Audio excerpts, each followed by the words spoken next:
Alors, Denis Péchanski, historien, directeur au CNRS, spécialiste précisément des liens qu'entretient la mémoire individuelle avec la mémoire collective, spécialiste de la dernière guerre mondiale, historien typique parce qu'il travaille avec des neuroscientifiques.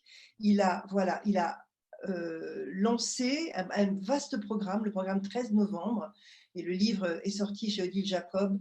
Vraiment, c'est absolument passionnant. On n'aura pas le temps d'en parler ce soir, mais c'est un travail remarquable et c'est une cohorte sur 10 ans et sur 1000 personnes. Et tu es vraiment au cœur de cette question et de cette réflexion sur, et puis en plus, tu as monté des programmes scientifiques avec le professeur Eustache. Bref, tu es vraiment au cœur de cette question du lien entre mémoire individuelle, mémoire collective. Je te passe tout de suite la parole. Denis, est-ce que tu peux nous donner ton avis, ton éclairage, ton regard, après avoir entendu ce que vient de nous partager Charlotte, et sur cette question, évidemment, sur les EMI. Écoute, d'abord, je voulais te remercier et remercier toute l'équipe parce que je trouve ça tout à fait passionnant. Ce qui m'intéressait beaucoup dans ce qui vient d'être dit, c'est justement les différences culturelles, enfin dites culturelles, parce que qu'est-ce qu'il y a derrière? C'est en fait l'articulation entre mémoire individuelle et mémoire collective, et la capacité d'une mémoire collective d'influer sur une mémoire individuelle, et d'une mémoire individuelle justement de se nourrir de ces éléments-là comme un puzzle. Pour aller très vite, puisque je crois qu'on a très peu de temps, si j'ai bien compris, n'est-ce pas? Ce qui est rare dans mon cas. Voilà. Après, il y aura du dialogue, mais pour l'instant, c'est très court. Oui, merci, Denis.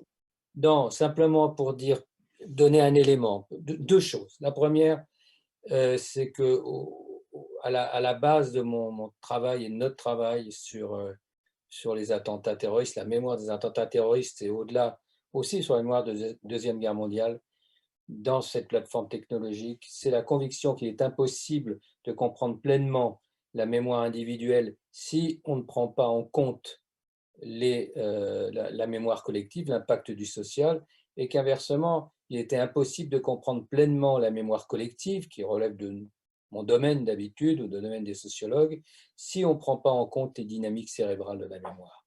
Ça, c'est un premier point, une sorte de postulat qui a servi de rampe de lancement, en quelque sorte, des travaux à partir des États-Unis que j'ai pu mener depuis la fin des années 2000.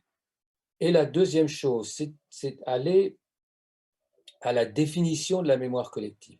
La mémoire collective, c'est une représentation sélective du passé qui participe à la construction identitaire d'un groupe. Ce groupe étant soit une société dans son ensemble, soit un segment de société.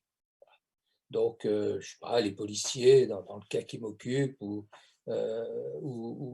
tel groupe social. Bon. Et donc, l'intérêt, quand on travaille sur la mémoire collective, c'est de s'interroger sur les conditions de la mise en récit mémoriel, c'est-à-dire les conditions qui font qu'un événement devient un événement structurant de la mémoire collective, de s'intéresser à ce que j'appelle les régimes mémoriels, c'est-à-dire ces configurations mémorielles successives, parce que la mémoire est dans l'histoire, et la mémoire individuelle aussi est dans l'histoire, se construit année après année.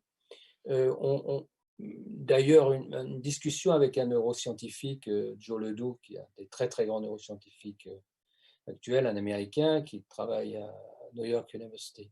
Et il disait, quand j'interroge quelqu'un, enfin quand on interroge quelqu'un, disons 50 ans après l'événement, quel est son événement, le point de référence? Son point de référence, son point de départ, ce n'est pas l'événement dont il parle, c'est la dernière remémoration.